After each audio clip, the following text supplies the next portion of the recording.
সবাই কিন্তু দিনের কাজ করতে পারে না, দিনই মজলিসে সবাই আসতে পারে না। কতক্ষণ চিঠিরা আকাঙ্ক্ষী করে সময় কাটায়, কেউ তো আছে বাজারে বাজারে ঘুরেছে নাই। এদের যুবক ভাই, আগামীকালকে এই প্যান্ডেল এখানে থাকবে না। কথা হয়, আজকে এই জায়গাটাকে জান্নাতের বাগান ঘোষণা করা হয়েছে। আগামীকালকে এই জায়গাটা জান্নাতের বাগান থাকবে না। কতক্ষণ ঠিক কিনা? আজকে এই জান্নাতের বাগানের কত দাম! আল্লাহ রাসূলুল্লাহ সাল্লাল্লাহু আলাইহি ওয়াসাল্লাম লা ইয়াকুদু কওমুন ইয়াযকুরুনাল্লাহ ইল্লা হাফাতহুমুল মালায়েকা ওয়া গাশিয়াতুহুমুর রাহমা ওয়া নাযালাত আলাইহিmus সাকিনা ওয়া যাকারাহুমুল্লাহু ফী মান 'inda আও কামা ক্বালান নাবিয়্যু আলাইহিস সালাতু ওয়াস সালাম। পয়গম্বর সাল্লাল্লাহু আলাইহি ওয়াসাল্লাম বলেন, যেই জায়গার ভিতরে কোরআন ও হাদিসের আলোচনা হয়, কিসের আলোচনা?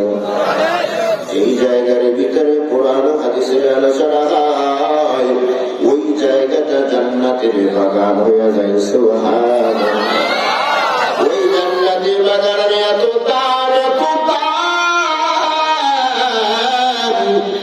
ওই জান্নাতের বাগানে বসার সাথে সাথে জীবনের সব গুনাহ মাফ হয়ে যায়। প্রশ্ন হতে পারে, হুজুর গুনাহ তো দুই প্রকার, গুনাহ কয় প্রকার? আরো জোরে আওয়াজ। ভাই, গুনাহ কয় প্রকার? গুনাহ দুই প্রকার। এক হলো সগীরা, আর এক হইল কবিরা। এক হইল সগীরা, আর এক হইল কবিরা। সগীরা গুনাহ অন্তর ভিতরে হয়ে যায়, আবার সগীরা গুনাহ অন্তর ভিতরে মাফ হয়ে যায়। কবিরা গুনাহ তওবা ছাড়া মাফ হয় না। ঠিক কিনা কর? নবীজির কাছে একজন সাহাবী এসে বলে, ইয়া রাসূলুল্লাহ, আমি একটা গুনার কাজ করে বসেছি। আল্লাহ রাসূল সাল্লাল্লাহু আলাইহি ওয়াসাল্লাম কোনো কথা বললেন না। মসজিদে নববী থেকে হাঁটতেছে, মসজিদে নববী থেকে নবী নামাজে দাঁড়িয়ে গেছেন। আল্লাহু আকবার। সাহাবী মনে করে ভাবতেছেন, নবী নামাজে দাঁড়িয়ে গেলেন, আমি খামোখা বসে থেকে গেলাম, আমিও নবীর সাথে নামাজ আদায় করি। সাহাবী নবীর সাথে নামাজ আদায় করলেন। নবী ডানে বামে সালাম ফিরাইয়া একখানা আয়াত কারিমা তেলাওয়াত করলেন, ইন্নাল হাসানাতি ইউযহিবুনাস সাইয়্যাত।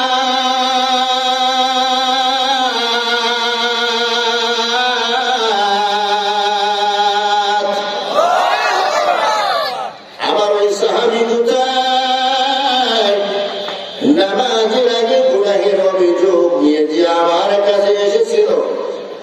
সাহাবী বললেন, লাব্বাইকা ওয়া সা'দাইকা ইয়া রাসূলুল্লাহ, আমি বুঝছি। আল্লাহর রাসূল বললেন, নিশ্চয়ই সৎ কাজ অসৎ কাজকে মিটাইয়া দেয়। সুবহানাল্লাহ। নিশ্চয়ই সৎ কাজ অসৎ কাজকে মিটাইয়া দেয়, ধ্বংস করে দেয়। গুনাহের অভিযোগ নিয়ে আমার কাছে এসেছ, আমার সাথে নামাজ আদায় করিস। এই নামাজ আদায় করার কারণে আল্লাহ তোমার সেই গুনাহ মাফ করিয়া দিছে।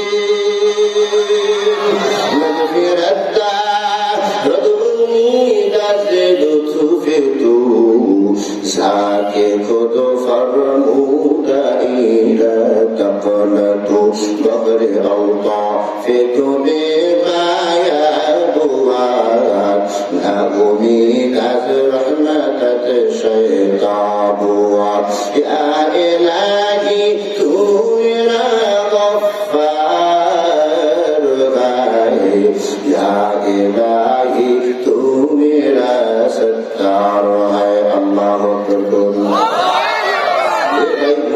প্রকার, গুনাহ দুই প্রকার।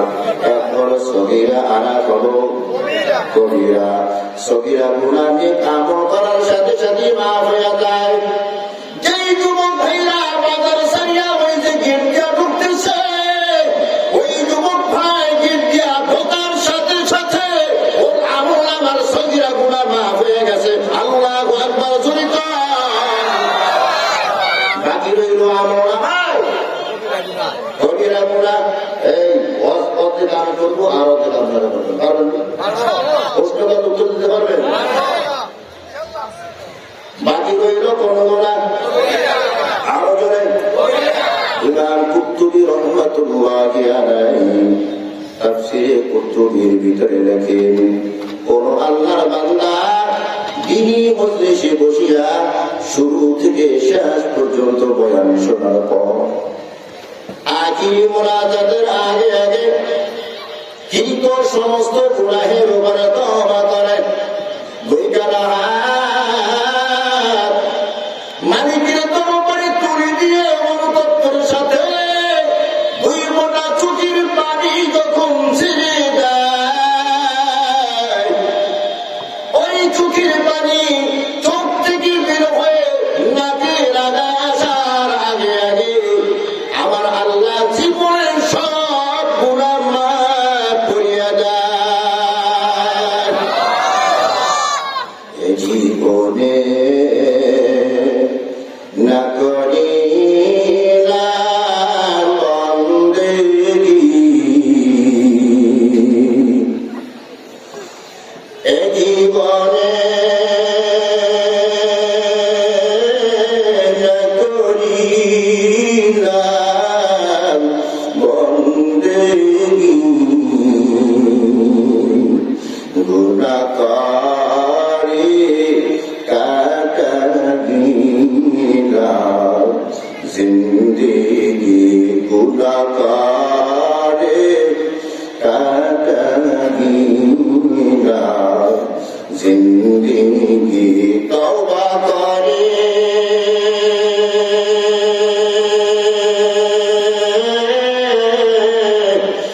আবার তওবা ভাঙ্গিলা, অবশেষে খাঁটি তওবা করিলাম, অবশেষে খাঁটি তওবা করিলাম। আজকে আমরা খাঁটি তওবা করে মুনাজাত দিয়ে এখান থেকে বিদায় হব ইনশাআল্লাহ। কারা কারা আখিরি মুনাজাত দিয়ে এখান থেকে বিদায় হবেন দুই হাত তুলে আমার আল্লাহকে দেখায় দেন, নারে তাকবীর।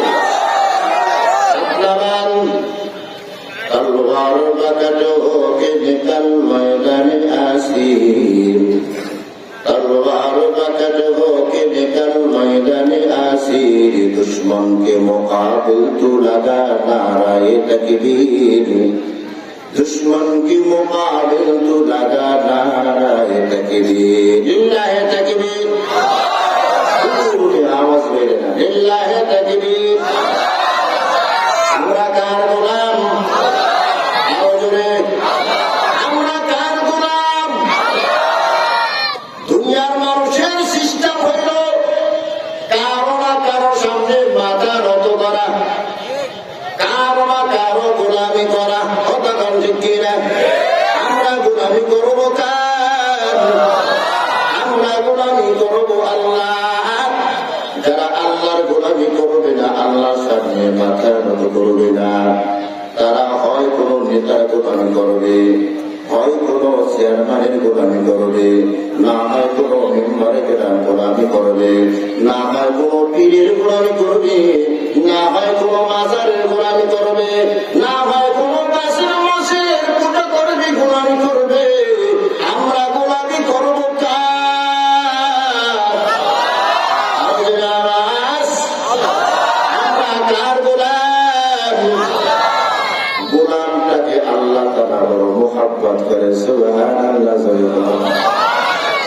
গোলাম হওয়ার মহব্বত করতেন। সুবহানাল্লাহ। এই জন্য আল্লাহ তাআলা নবীকে যখন মেরাজে নিয়েছেন, নবীর জন্য সবচেয়ে বড় মুজিজা মেরাজ, সবচেয়ে বড় হাদিয়া হলো মেরাজ। নবীকে যখন মেরাজে আল্লাহ তাআলা নিয়েছেন, রাসূল বলেন নাই, নবী বলেন নাই, আবদুল গোলাম বলেছেন। কি বলেছেন? আরো জোরে বলেন, সুবহানাল্লাযী আসরা বিআবদিহি লাইলাম মিনাল মাসজিদিল হারাম, লাইলাম মিনাল মাসজিদিল হারাম ইলাল মাসজিদিল আকসাল্লাযী বারাকনা হাওলাহু লিনুরিয়াহু মিন আয়াতিনা ইন্নাহু হুয়াস সামিউল বাসীর।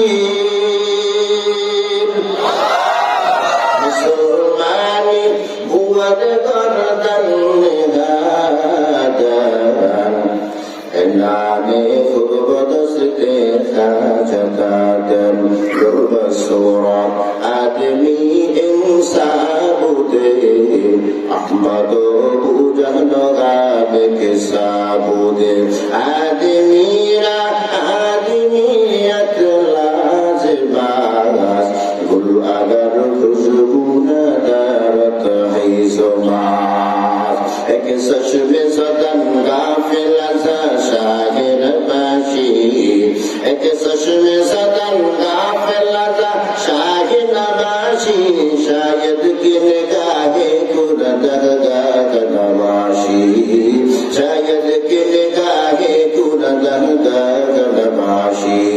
मेरा सब गलत शाम गलत सब ही गलत है, अल्लाह की रहमत के सिवा कुछ ही नहीं है, अल्लाह की रहमत के सिवा कुछ ही नहीं है। अल्लाह আকবার।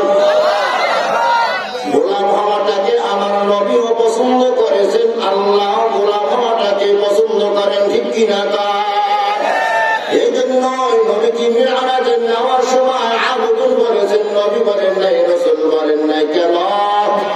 গোলামটা আল্লাহ তাআলা বড় পছন্দ করেন। সুবহানাল্লাহ। এই জন্যই আল্লাহ রাসূল সাল্লাল্লাহু আলাইহি ওয়াসাল্লাম চেয়ার টেবিলে বসিয়া কখনো খানা খাইতেন না, নিচে বসিয়া বসিয়া সুন্নাত করিয়া খানা খাইয়া আল্লাহ তাআলাকে সাক্ষী রাখতেন। মুহাম্মদী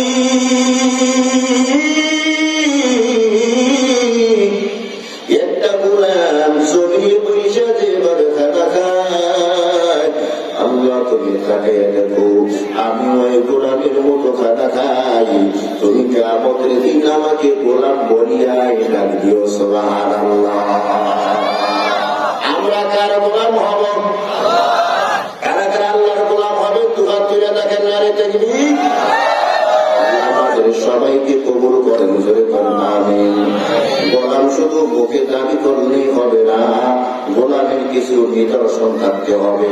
গোলামের আলাদা কিছু বৈশিষ্ট্য আছে, গোলামের বিশিষ্ট কিছু গুণ আছে, খাস কিছু গুণ আছে।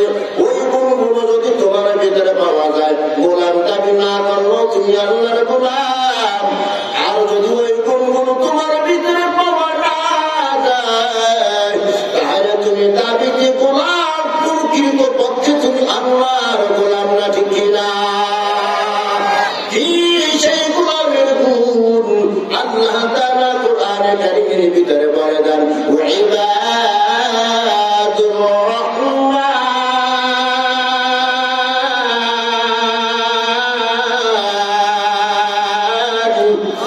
আল্লাযীনা ইয়ামশুনা আলাল আরদি হাওনা,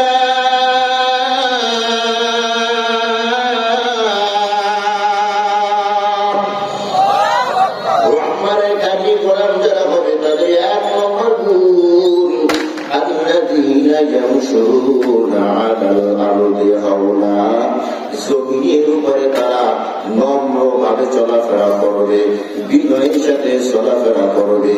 জন্মের ভিতরে তারা অহংকারী ভাব নিয়ে চলবে না। লোকমান হাকিম তার সন্তানকে নসিহত করতেছে, ও সন্তান, ওয়ালা তামশি ফিল আরদি মারহা, জমিনে দম্ভ ভরিয়া চলবা না। দম্ভ ভরিয়া অহংকারী ভাব নিয়ে জমিনে তুমি পা ফেলাইয়া জমিন তুমি ফাটাইতে পারবা না। মাথা উঁচু করিয়া চলিয়া তুমি মাথা আসমানে ঠেকাইতে পারবা না, ঠিক কিনা? এই জন্য আল্লাহ তাআলা বলেন, আমার খাঁটি গোলাম যদি হইতে চাও তাহলে তোমার 1 নম্বর গুণ, তুমি বিনয় হয়ে যাও। জমিনের ভিতরে চলবা বিনয়ের সাথে, তোমার ভিতরে যেন অহংকারী ভাব না থাকে। যার ভিতরে বিনয় গুণ বেশি থাকে আল্লাহ তাআলা তাকে বেশি ভালোবাসেন। নবীজিও বলেন, আলা রাসূলুল্লাহি সাল্লাল্লাহু আলাইহি ওয়াসাল্লাম, মান তাওয়াদা লিল্লাহি রাফাহুল্লাহ, যে আল্লাহর সামনে নত হয় আল্লাহ তাআলা তার দাম বাড়াইয়া দেয়। সুবহানাল্লাহ। আমার নবীর ভিতরে সবচেয়ে বিনয় গুণ বেশি ছিল।